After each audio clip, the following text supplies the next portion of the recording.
감사합니다. 여러분들 혹시 1999년 4월 20일 미국 콜로라도 덴버시 콜롬비안 고등학교에서 무슨 일이 있었는지 아십니까? 혹시 생각나시는 분 있으세요? 그곳에서 이제 총기 사건이 있었어요.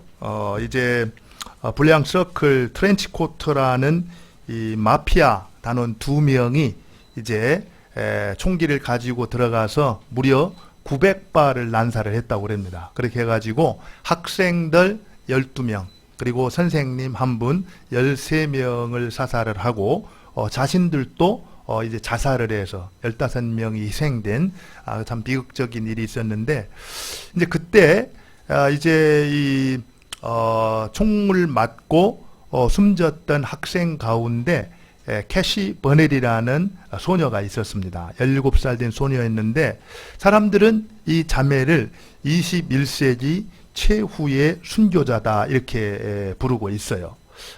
그 내용인즉슨 실제로 이제 총기 사건이 이루어졌을 때 이 한 남자아이가 총을 들고 가서 그 캐시 버넬 머리에 대고 이렇게 질문을 했다 그래요.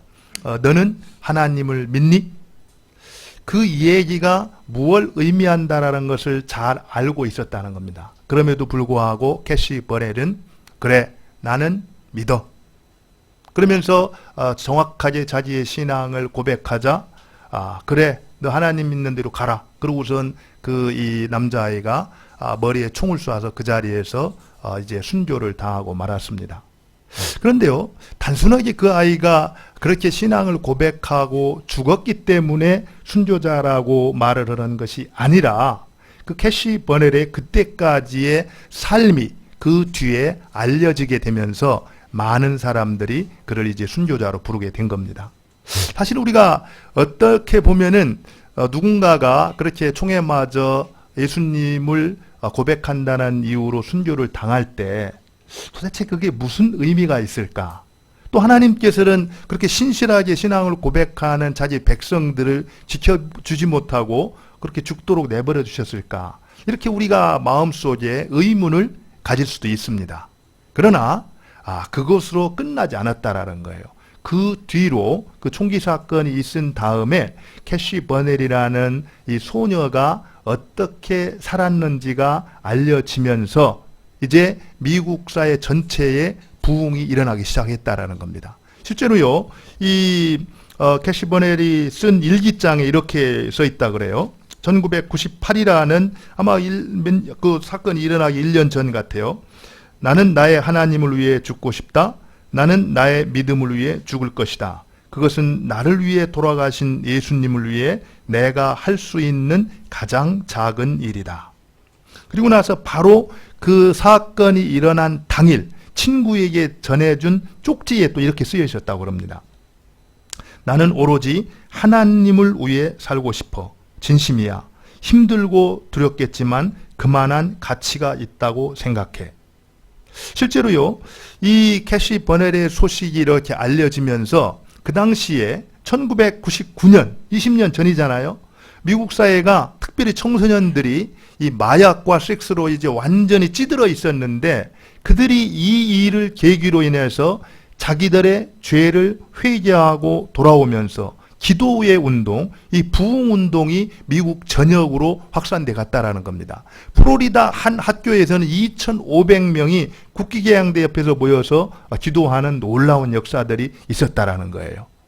우리가 어떻게 보면은 순교자 한 사람이 그 순교하는 모습 자체만을 보면은 그냥 무의미하게 가치 없이 그냥 이렇게 의미 없이 죽는 것처럼 보이지만 그렇지가 않다라는 겁니다. 우리가 교부 터툴리안이 말한 것처럼 교회라는 나무는 바로 순교자의 피를 먹고 자란다는 말이 있습니다. 순교자의 뿌려진 그 씨앗 가운데에서 교회가 건강하게 세워져 가고 복음이 아름답게 증거되어져서 바로 땅끝까지 하나님 나라가 세워져 갈 수가 있다라는 것이죠. 사실 이제 오늘 우리가 함께 읽었던 본문의 말씀, 이 나오는 이 스데반도 어떻게 보면은 참 그 의미가 있는가? 이럴 정도의 허무한 죽음처럼 보여요. 그러나 바로 예수님이 그러하셨듯이 이 스데반의 한 알에 썩어지는 그 죽음을 통해서 복음이 이제 예루살렘을 넘어서 유대와 사마리아와 땅끝으로 전해지기 시작하고요. 그를 통해서 또 위대한 선교사 이제 바울이 탄생하는 걸 볼 수가 있습니다. 오늘 이제 말씀을 듣는 가운데 우리가 복음의 증인으로서 이 스데반의 모습을 통해 하나님이 주시는 메시지가 무엇인가, 이런 것들을 한번 마음에 새기고 하나님 앞에 아름다운 헌신을 드리는 그런 시간이 될 수 있기를 바랍니다.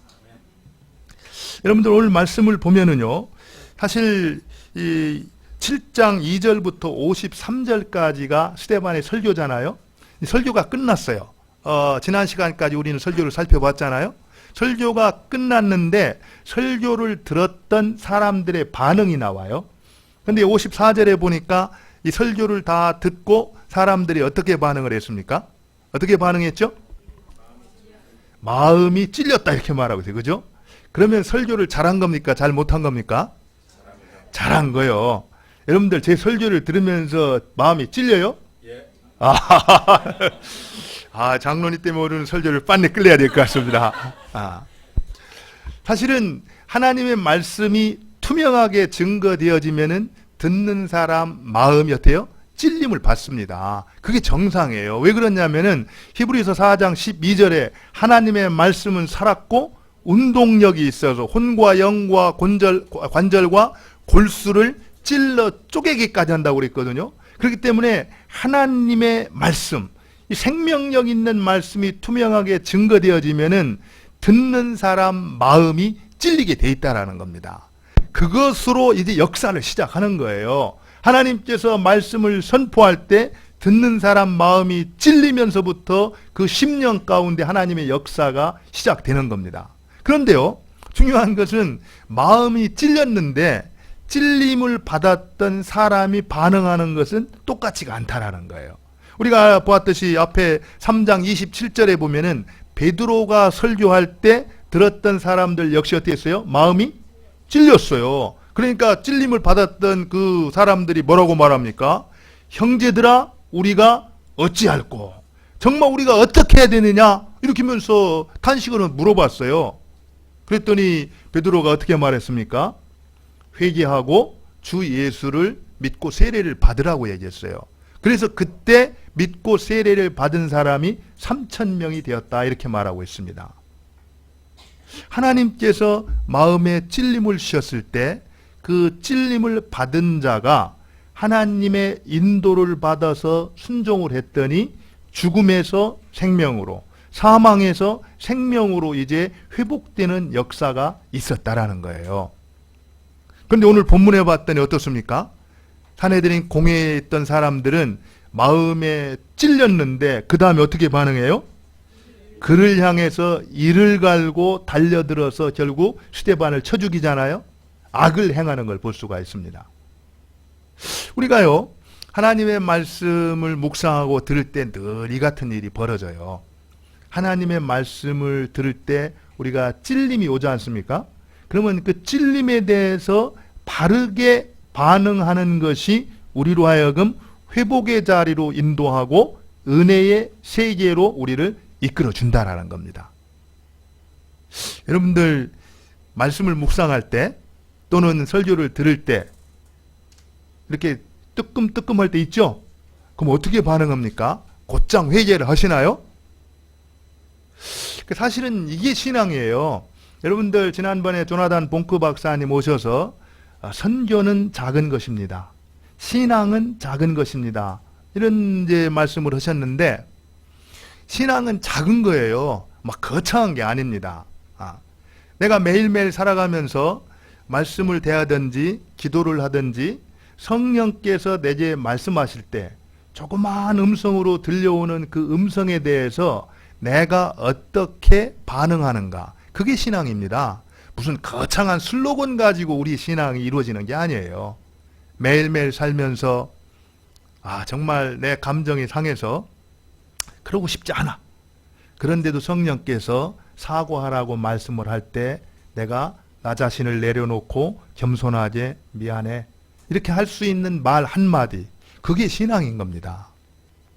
내가 정말 가고 싶지 않은데 하나님께서 찾아가라고 말씀하셔서 복음이 필요한 그 사람에게 찾아가서 내가 어떻게 무엇을 말할지는 모르지만 가라고 하니까 순종해서 찾아가는 일, 그 한 발짝 떼는 그 행동이 뭐예요? 그게 신앙인 거예요. 사실은 그것까지 우리가 하면은 그 다음에 하나님이 우리를 은혜의 자리로, 회복의 자리로 이끌어 주신다라는 겁니다. 여러분들, 신앙은 큰 거요, 작은 거요? 작은 겁니다. 그래서 매일매일 성령께서 말씀하실 때 나 자신을 내려놓고 민감하게 성령의 인도를 받는 행동 하나하나, 그것이 우리를 진리 가운데로, 회복의 자리로, 위대한 신앙으로 인도해 주신다라는 겁니다. 그런데 이 스데반이 그렇게 막 이를 갈면서 공격해오는 그들을 어떻게 대합니까? 스데반이 어떻게 대했죠? 맞대응을 합니까? 여기 보면은요, 그 자기를 막 죽이려고 달려드는 살기등등한 그들을 향해서 스데반이 보여주는 태도를 보면은요, 정말 정 다른 것을 볼 수가 있어요. 스데반의 태도가 어땠는가를 한번 볼까요? 55절과 56절입니다. 55절과 56절 같이 한번 보겠습니다. 같이 한번 읽어볼까요? 시작.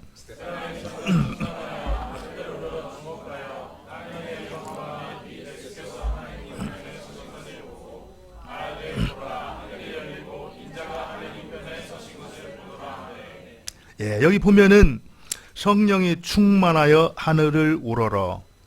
다시 사실은 이거는 막 그 살기가 등등해가지고 이를 가는 모습과는 정 다른 모습이잖아요, 그죠?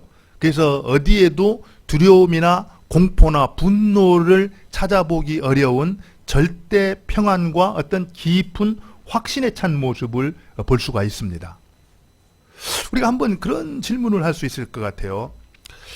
사실은 이 상황을 우리가 이 자리에서 앉아 있기 때문에 좀 잘 이해를 못하고 있습니다. 여러분, 이 자리는요, 성전이었거든요. 그리고 사내들이 공회 앞입니다. 어떻게 보면 70대 1로 서 있는 거예요. 70명의 공회원들이 지금 말 한마디 한마디에 따라서 사형 언도를 내리고 죽음으로 돌로 쳐 죽일 수 있는 그 자리에 있거든요. 바로 얼마 전에 스데반의 스승이었던 예수님께서 그렇게 처형을 당했어요. 그렇기 때문에 지금 사실은 엄청나게 두렵고 조금 요새 표현을 한다면 쫄리는 그런 상황입니다. 이 상황. 그런데 지금 스데반이 보여주는 모습은 그런 상황이 압도하고 있는 그런 것과는 전혀 다른 절대 평안과 어떤 깊은 확신을 지금 이렇게 보여주고 있는 걸 볼 수 있어요. 그러면 도대체 스데반의 평화는 어디서 나오는 것일까? 사실 저는 이 모습을 보면서 예수님께서 십자가를 지시기 전에 요한복음 10장 27절에 보면 그렇게 말씀하세요. 내게 있는 평안을 너에게 주노라 이랬거든요. 사실은 예수님은 십자가를 지시기 전날 밤까지도 뭘 소유하고 계셨어요? 평안을 소유하고 계셨다는 겁니다. 그렇기 때문에 내게 있는 평안을 너희에게 준다 이렇게 말씀하는 거거든요. 그런데 이 스데반도 똑같은 이 평안을 지금 누리고 있는 거예요. 그러면 비결이 뭘까? 어떻게 해서 주님도 그러셨고 또 스데반도 그런 상황에서도 흔들림 없는 그런 평안을 이렇게 누리고 계셨을까? 사실 우리가 살아가면서 여러분들 행복하기를 원하세요? 안 원하세요? 안 원하세요? 원하면 큰 소리를 해야 설교가 빨리 끝나요. 행복을 원하는데 사실 이제 행복하다라는 게 표현은 다르지만 마음에 근심과 걱정이 없는 평안함, 이것이 나를 사로잡을 때 우리는 그것을 행복하다 이렇게 말을 하는 겁니다. 그렇다고 그러면은 우리가 이 땅 위에서 평안하고 행복한 인생을 살기 위해서 우리에게 필요한 것이 무엇일까? 도대체 스데반은 무엇 때문에 그런 평안을 누릴 수 있었을까?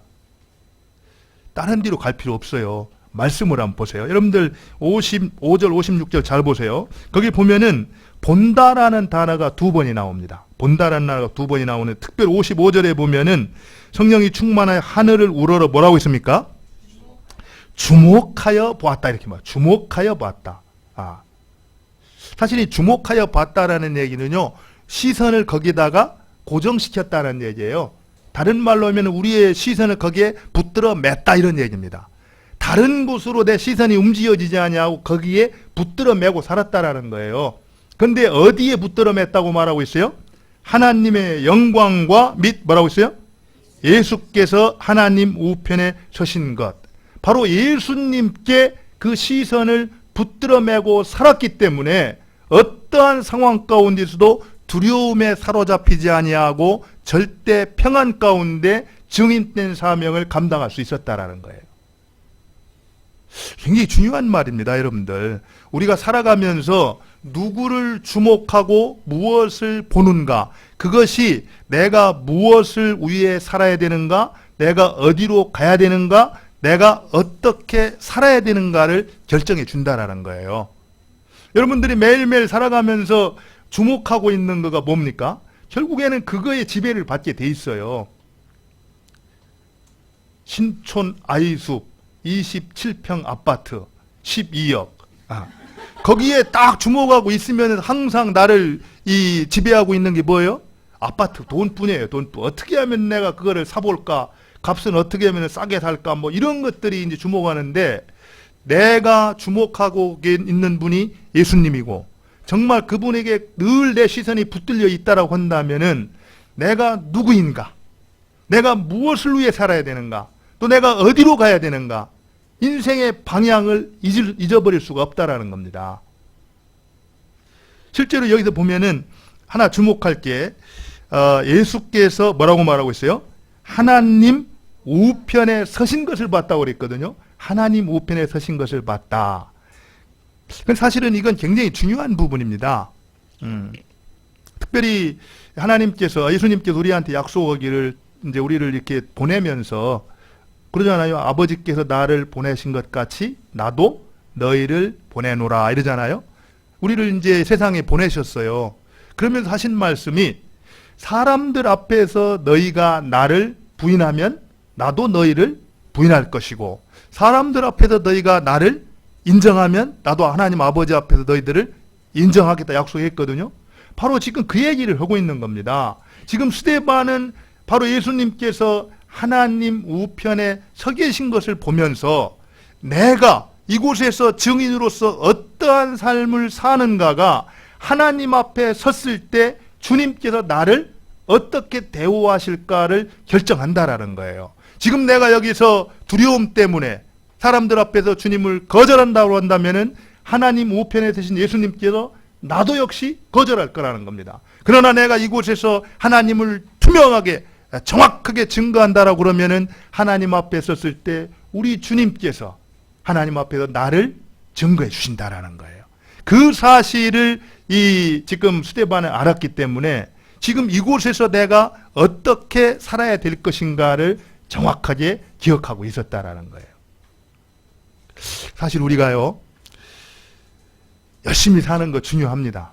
그러나 무엇을 보고 무엇을 주목하는가가 더 중요한 거예요. 여러분들 사실 살아가면서 늘 반복해서 하는 얘기지만 우리가 살아가면서 어려움들을 만나게 되잖아요. 그죠? 여러분들 어려움 없습니까? 있습니까? 있어요. 근데 사실 살아가면서 만나게 되는 어려움이 있는데, 어려움도 문제지만 어려움보다 더 큰 문제가 뭡니까? 그 어려움을 바라보는 우리들의 관점이 더 중요하다라는 거예요. 지금까지 살아오면서 어려움 안 겪은 분 없잖아요. 그죠? 우리 인생 대목대목 참 많은 어려움들이 있었어요. 그럼에도 불구하고 에베네셀의 하나님의 은혜로 우리가 지금 이곳에 서 있지 않습니까? 그렇다라고 한다면은 우리가 당한 어려움을 주목하느라고 낭망하지 말고 그 가운데에서 우리를 인도하시고 우리에게 승리가 되시는 예수님을 바라보면서 우리의 관점을 새로 하는 것이 중요하다라는 겁니다. 사실 저는 우리가 지금 어려운 시대를 살고 있죠, 그죠? 지금 일본과 이 경제 보복 이 문제로 인해서 지금 여러분들 어떻게 인식을 하세요? 별일 없을 것 같아요? 어려울 것 같아요? 어려운 건 사실입니다. 지금 우리 지금 위기예요, 위기. 예. 사실 저는 이런 때 우리 그리스도인들에게 하나님이 주는 메시지가 있다고 봐요. 평소에는 한 나라의 시민으로서 내가 그리스도인으로 산다라는 것이 어떤 의미가 있는가 별로 이렇게 생각하지 않고 지났을지라도 이런 나라가 힘들고 어려웠을 때 내가 이 역사적으로 중요한 이 시대에 한 나라의 시민이지만 그리스도인으로서 살아간다라는 것이 무슨 의미가 있는가 한번 정확하게 돌아봐야 된다고 봅니다. 그러면서 우리가 제자리를 찾아갈 수만 있다라고 한다면은 이 어려움은 개인적으로나 국가적으로 아까 우리 집사님 기도했던 것처럼 위기지만 틀림없이 또 뭐가 될 수 있어요? 기회가 될 수 있다라는 거예요. 저는 별로 그렇게 예언의 은사는 없지만 하여간 지금 이렇게 되어지는 일들을 보면서 하나님이 이 민족에게 은혜를 주실 것 같아요. 우리가 은혜를 이렇게 입기 위해서는 해야 될 일이 있습니다. 사실은 여러분들 나라가 어려웠을 때요. 역대사 7장 14절에 보면 뭐라고 말합니까? 내 이름으로 일컫는 내 백성들이 스스로 겸비하여 악한 길에서 떠나가지고 내게 구할 때 하나님께 어떻게 한다고 했습니까? 하늘에서 듣고 응답할 뿐만 아니라 그 땅을 고쳐주신다고 약속을 했어요. 우리의 문제를 하나님이 해결해 주신다라는 겁니다. 그런데 중요한 건 뭐예요? 악한 길에서 떠나서 우리가 겸손하게 회개하고 하나님의 은혜를 구할 때 그 일이 이루어진다라는 거예요. 물론 지금 일본과의 문제 그것도 참 큰 문제지만 더 큰 문제가 뭡니까? 지금 이 시대에 우리 한국의 문제는 영적인 문제입니다. 타락하고 부패한 하나님의 백성들이 회개하고 제자리로 돌아오는 것이 더 큰 문제예요. 그런데 어지간해서는 회개를 안 하니까 하나님께서 국가적으로 이런 큰 어려움을 주셔서 우리로 하여금 기도의 자리로 초청하신다 이런 생각이 듭니다. 사실 일본과의 문제도 마찬가지죠. 사실 여러분들 뭐 다 아는 거지만 정치적인 얘기는 아닙니다. 그렇지만 지금 일본이 하고 있는 행태는요, 이 공정한 룰이 아니에요. 힘 있는 자가 가질 수 있는 전형적인 수법입니다. 그러니까 내 말 들으라는 거잖아요. 주권을 인정하지 아니하고 우리의 어떤 형편 그리고 자신들이 한 잘못을 인정하지 아니하고 내가 힘 있는데 내 말 안 들으면은 어떻게 한다는 거예요? 너희들 주락피락 하겠다는 거 아닙니까? 근데요, 이런 상황에서 어떻게 해야 됩니까? 저는 여러분들한테 막 반일 운동, 무슨 불매 운동 이런 거 하라고 하지는 않아요. 이해는 합니다. 제가 그런 부분들에 대해서. 그런데 분명한 것은 어떻습니까? 이거는 공정한 게임이 아니라는 거예요. 그렇기 때문에 우리가 지금 불매 운동 하는 거잖아요. 그럼에도 불구하고 우리가 여기서 굽히고 그냥 나간다라고 하면은 이 문제가 해결될까요? 저는 우리가 감당해야 될 고통, 그 몫은 틀림없이 있다고 봐요. 그리고 당분간 우리는 어려움을 겪게 될 것입니다. 그러나 이 상황에서 우리가 회개하고 돌이키고 우리 민족이 해야 될 어떤 그 자리에서 이 일을 잘 감당해 갈 때 그 산 너머에서 공정한 세상에서 공정한 룰에 의해서 일본과 맞대할 수가 있다고 봅니다. 그러기 위해서 저는 대통령이 한 말을 전적으로 지지합니다. 우리가 지금 산을 넘어야 된다라는 거예요. 그냥 여기서 우리가 그냥 타협 보고 그래서는 절대로 산을 넘을 수가 없다라는 겁니다. 그런 의미에서 우리는 나라를 위해서 어떻게 해야 돼요? 기도를 해야 돼요. 잠언 21장 1절에 바로 왕의 마음이 여호와의 손에 있음이 마치 보의 물과 같아서 그가 임의로 인도한다라고 했어요. 바로 하나님께서 대통령과 정치 지도자들의 마음을 주관해 주셔서 하나님이 합한 뜻대로 이 땅을 움직여가고 정치해 갈 수 있도록 그래야 해서 하나님이 기뻐하시는 날에 우리를 이끌어갈 수 있도록 우리가 지도자들을 위해서 기도해야 한다는 겁니다. 또 우리 나라 지도자뿐만 아니라 아벨을 위해서도 제가 한 가지 안타까운 것은 여러분들 아벨을 위해서 기도하세요? 예, 기도해야 됩니다. 아벨. 예. 제가 지금도 잊어먹지 않는 게 1994년 7월 4일. 그날이 어떤 날인지 아세요? 7월 20일인가? 7월 20일. 뭐 저도 잘 좀 잊어먹었는데 백두산에 가가지고 북한을 향해서 우리 김일성 회개하라고 열심히 기도를 했는데 산에서 내려오니까 그냥 회개만 하라고 기도를 했어요. 그런데 김일성이 죽었다는 소식이 들렸어요. 예. 사실은 우리가 기도를 해야 됩니다. 그래서 악한 마음을 가지고 있다 할지라도 그들이 성령의 어떤 감마하심으로 자기도 모르는 사이에 선한 판단을 내릴 수 있도록, 그래서 이 한반도를 둘러싸고 있는 이 지도자들이 정말 선한 판단을 하고 결정을 해서 상생의 길로 나갈 수 있도록, 화목한 관계로 나갈 수 있도록 우리가 기도를 해야 됩니다. 여러분들 그런 의미에서 홈페이지하고 밴드에 올린 기도 제목을 놓고 뭐 하루에 한 번은 못 일주일에 적어도 하루라도 좀 이렇게 기도하는 시간이 됐으면 좋겠어요. 우리 아이들 좋은 대학 가라고, 또 이 신청한 아파트 꼭 당첨되라고, 막 이런 걸 위해서 막 금식하고 하면서 나라가 힘들 때 이렇게 기도하지 않는다라는 것은 조금 체면이 안 맞죠, 그죠? 예. 우리가 이런 것들을 생각하면서 정말 하나님이 우리를 이 악한 시대의 힘든 때를 내가 그리스도인으로 살아갈 수 있도록 허락하신 것을 감사하면서 그 책무를 기도로서 다할 수 있는 저와 여러분 될 수 있기를 바랍니다.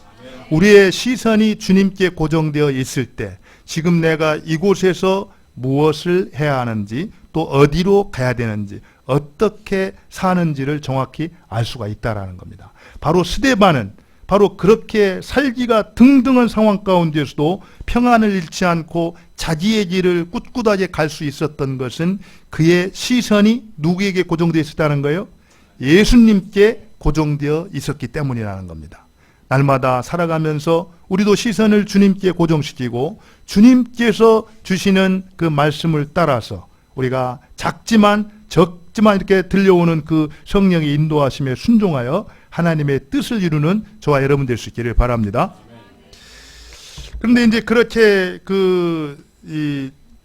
이야기를 했더니 하자마자 막 갑자기 어떤 일이 벌어졌습니까?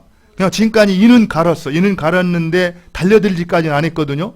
근데 무슨 말을 듣고 난 다음에 막 갑자기 큰 소리를 지르면서 벌떡 일어나고 달려들어서 결국 그 스데반을 돌로 쳐 죽였잖아요. 뭐 때문에 그런 것 같아요? 무슨 말을 듣고 그런 것 같습니까? 예, 거기 보니까요. 56절을 보세요. 56절을 보면은 보라, 하늘이 열리고 뭐라고요? 인자가 하나님 우편에 서신 것을 보노라. 인자가 하나님 우편에 서신 것을 보노라 하는 그 말을 듣고 이제 막 갑자기 발끈하면서 달려드는 거예요. 이게 무슨 말인가? 여러분들 여기서 인자라는 말은 굉장히 중요한 표현이에요. 다니엘서 7장 13절과 14절에 보면은 하나님께서 이스라엘 백성들에게 구원자, 메시아를 보내주시겠다 약속하거든요. 그 하나님께서 보내주시기로 약속했던 메시아를 인자라고 말합니다. 예수님께서 인자라는 호칭을 가질 때는 하나님이 약속하셨던 메시아 구원자로서의 정체성을 이제 칭할 때 인자라는 표현을 써요. 그런데요, 여러분들 얼마 전에, 불과 몇 달 전에 그 사내들인 공회가 예수님을 어떻게 했습니까? 신성모독이라고 십자가에 오빠가 죽였어요. 그랬는데 자기들이 죽였던 예수, 그분이 바로 하나님이 보내시고 약속했던 구원자요 메시아다라고 증언이 나오니까 그들이 어떻게 했어요? 견딜 수가 없었던 거죠.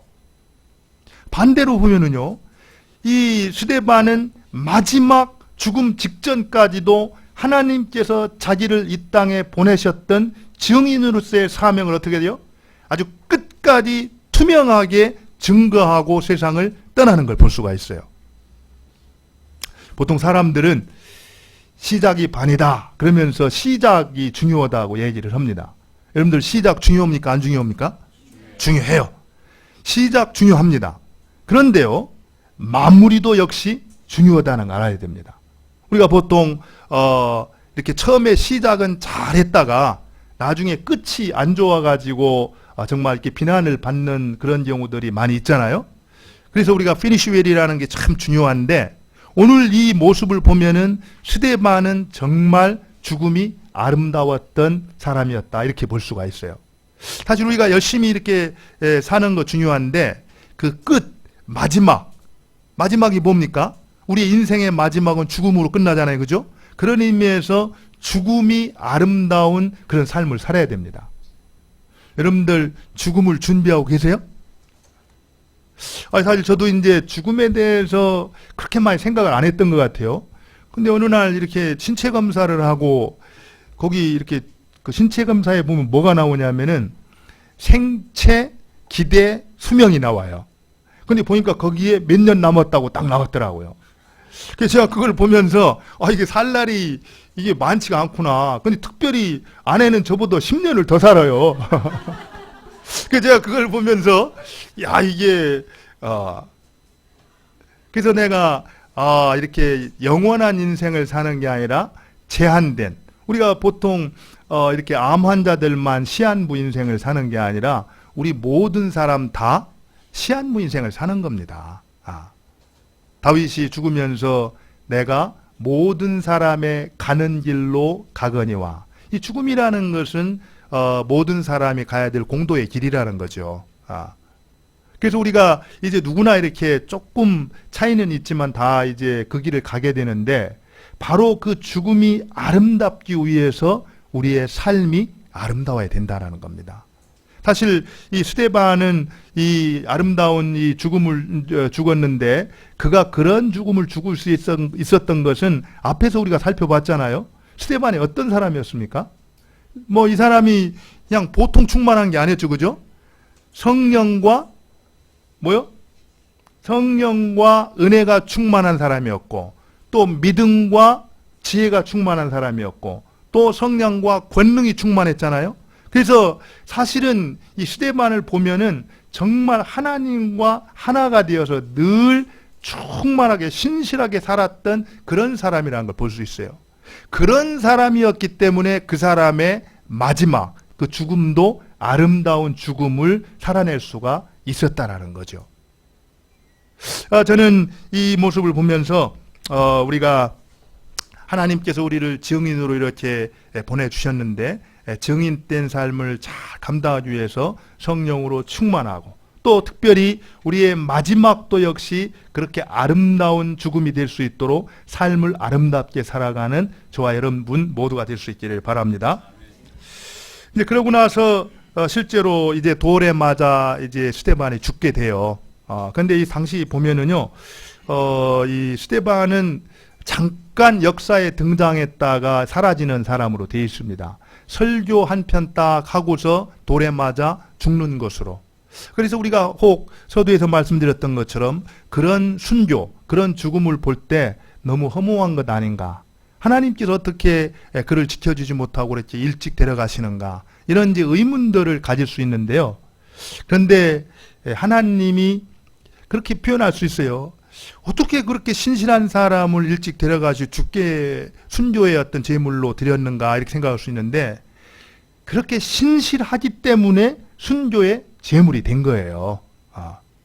그리고 실제로요, 터툴리안이 말한 것처럼 그 순교의 피를 먹고 이제 복음은 세계를 향하기 시작하는 겁니다. 실제로 여러분들, 한 알의 밀알이 땅에 떨어져 죽지 아니하면 한 알 그대로 있고 죽으면 많은 열매를 맺는다고 있잖아요. 이 스데반의 순교를 통해서 이제 복음이 어떻게 됩니까? 오늘 금방 말한 것처럼 예수 그리스도가 누구이신지를 투명하게 증거하잖아요. 그리고 이제 유대의 벽을 넘어서 예루살렘을 넘어서 유대와 사마리아와 땅끝까지 이제 복음이 확산되는 기초석을 놓은 사람이 바로 스데반입니다. 그리고 이제 그 다음에 보십시오. 그 다음에 보면은 좀 특별한 기사가 나오는데, 여러분 58절에 봅시다. 58절에 보니까 한번 볼까요? 성 밖으로 내치고 돌로 칠세 증인들이 옷을 벗어 누구라 하는? 사울이라 하는 청년의 발 앞에 두었다, 이러거든요. 난데없이 사울이 등장을 해요. 이 얘기는 누가가 이 사도행전을 기록하면서 지금 스데반의 죽음하고 사울, 나중에 이제 바울 사도가 되잖아요. 이 사울과 어떻다라는 거예요? 중요한 관계가 있다라는 걸 이것을 통해서 기록하고 있는 겁니다. 특별히 스데반이 죽는 그 죽음의 장면, 그 가운데 목격자로 사도 바울이 있었다라는 거. 그것이 사도 바울의 변화에 엄청난 영향을 주었다라는 거예요.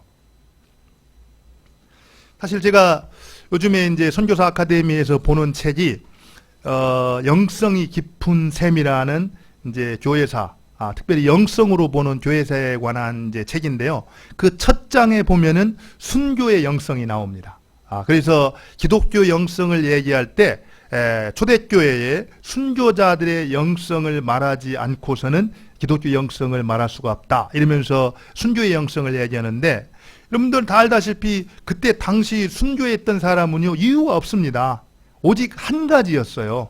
많은 사람들 앞에서, 증인들 앞에서 예수가 주인이라고 고백하는 사람은 죽였고, 그거를 거부하면은 살려줬어요.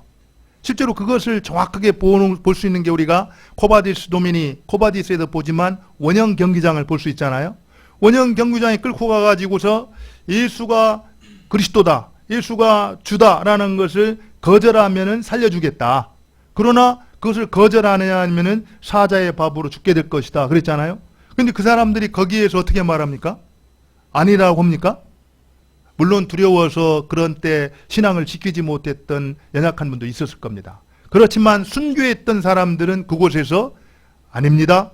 여전히 예수님은 제게 주인이십니다. 예수님이 그리스도입니다. 이렇게 고백을 하고 사자의 발톱에 이빨에 찢겨서 어떻게 합니까? 순교의 제물로 죽었어요. 그리고 폴리각 같은 경우는 어떻게 말합니까? 이제 화형대를 세워놓고 내가 예수라는 것을 거절하기만 하면은 살려줄 것이다. 너희 가족도 편하게 지켜줄 것이다. 이렇게 얘기를 했는데 어떻게 말합니까? 이보세요. 내가 80년 동안 그분을 섬겨왔지만 그분은 한 번도 나를 부인한 적이 없습니다. 그런데 내가 어떻게 그분을 부인할 수가 있겠습니까? 그러면서 이제 신앙을 고백하고 바로 어떻게 했어요? 화형대에 불살라서 순교를 당하고 말았어요. 그런데 그들이 했던 중요한 증언 하나가 그겁니다. 예수는 그리스도입니다. 예수님이 바로 내 주인이십니다. 내 왕이십니다. 그 사실 하나 때문에 그들이 다 이제 이렇게 순교를 당했다라는 겁니다. 근데요, 바로 이 스데반의 이 순교, 그거를 통해서 이제 그 바울이 이렇게 변화를 받게 되는데, 그 제럴드 시처가 영성이 깊은 셈이라는 곳에서 순교자들의 영성을 얘기하면서 어떻게 초대교회의 유대 종파의 조그마한 종파였던 이 기독교가 로마를 정복하고 세계적인 종교가 될 수 있었는가, 그것을 얘기하면서 그 차이를 한마디로 이렇게 말합니다. 그것은 다르기 때문이었다. 무슨 얘기냐면은 로마, 여러분들 알다시피 지금 우리는 포스트 모던이라는 사회를 살고 있잖아요. 근데 이 시대를 한마디로 표현하면은 다원주의로 특징 지어질 수 있습니다. 근데 당시 로마 사회도 다원주의였다 그래요. 그래가지고 로마 황제도 섬기고 자기들이 섬기던 신도 섬길 수 있도록 다 허락했다는 겁니다. 그것이 합리적이고 이성적이고 아주 그것이 이 엘리트들이 가지고 있는 좋은 일이다, 선한 일이다 생각을 했다라는 거예요. 그래서 너희들 신 다 좋다, 믿을 거 다 믿어라. 그러면서 또 황제도 숭배해야 된다, 이렇게 말을 했다는 겁니다. 그런데 유독히 기독교만은 그러질 않더라는 거예요. 기독교인들은 다 허락을 했는데도 황제가 우리의 왕이 아니십니다. 예수님만이, 하나님만이 우리의 왕입니다라고 말하면서 황제 숭배를 거절하다라는 겁니다. 그러면서 그 순교의 제물로 죽어가면서도 그들이 꺾이지 않는, 뭔가 보통 그 로마 전 세계에서 모든 사람들이 그 섬겼던 신과는 다른 기독교만의 특별한 다른 것들이 있더라는 거예요. 그것이 결국 로마인들의 마음을 사로잡았고, 그들이 그분이 바로 예수 그리스도인 것을 알게 되었을 때 그들도 역시 예수 그리스도를 구주로 섬기게 되었고, 로마가 이제 결국 기독교에게 넘어갈 수가 있었다라는 겁니다. 오늘 이제 스데반의 순교. 오늘 보면은 다 그렇잖아요. 그 종교 지도자라고 말하는 사람들이 스데반의 한마디에 마음이 찔려서 이를 갈고 큰 소리 치르고 막 귀를 막고 달려드는 난리를 치는 그 가운데에서도 스데반은 절대 평안과 흔들림 없는 확신 가운데서 자신이 믿고 있는 그리스도를 증거하잖아요. 그 모습을 보면서 사도 바울은 큰 영향을 받았다라는 겁니다. 그리고 결국에는 그것이 기점이 되어서 바울은 주님께로 돌아오게 되는 거죠. 결국에 스데반 한 사람의 순교를 통해서 바로 역사상 가장 위대한 선교사라고 하는 사도 바울이 탄생하게 되었다는 겁니다. 한 알에 썩어지는 미랄이 결국 이와 같은 귀한 열매를 맺게 된 거죠. 이제 말씀을 맺겠습니다. 제가 오래전에 이제 본 기사인데, 이집트에서 피라밋을 이렇게 발굴을 하다가 보석함 하나를 발견했는데, 그곳에 3,000년 된 씨앗이 있었다 그래요. 3,000년 된 씨앗. 그래서 고고학자들은 굉장히 참 중요한 이 물건으로 이렇게 가치가 있다라고 말해서, 이제 관건이 3,000년 됐는데 이 씨앗이 심으면은 싹이 날까? 이런 이제 의문이었다 그래요. 그래서 실제로 시험을 했답니다. 그 결과가 어떻게 됐을 것 같아요? 싹이 났대요. 그러니까 예수님이 하신 말씀이 진리죠.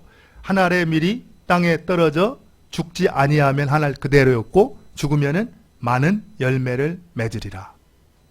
그래서 저는 이제 다른 관점에서 그걸 봤어요. 땅에 떨어져 죽지 아니한 3,000년 된 씨앗. 그것은요, 참새 한 마리의 위장도 채울 수 없는 아무런 가치가 없는 겁니다. 하나님께서 우리를 이 땅에 보내실 때는 그냥 내 앞가름이나 하고 오다가 살다가 와라 이렇게 보내지 않았다라는 거예요. 적어도 아버지께서 나를 보내신 것 같이 나는 너희를 세상에 보낸다라고 우리를 세상에 보낼 때는 우리를 통해서 해야 될 일이 있다라는 겁니다. 우리 하나님께서는 우리가 열매 맺는 삶을 살아가길 원하신다라는 거예요. 우리에게 열매를 원하신다라는 겁니다. 그런데 그 열매라는 것은 죽지 아니하면은 절대로 맺혀질 수가 없다라는 거예요. 내가 서 있는 곳에서 가정이 됐든 학교가 됐든 직장이 됐든 어디에 있든지 간에 그곳에서 하나님께서 나를 통해서 이루기를 원하시는 그 일을 위해서 한 알에 썩어지는 밀월과 같이 우리가 썩어질 때 그곳에서 열매는 맺혀질 수가 있다는 겁니다. 저는 이 시간 여러분들이 한번 그런 기도를 드렸으면 좋겠어요.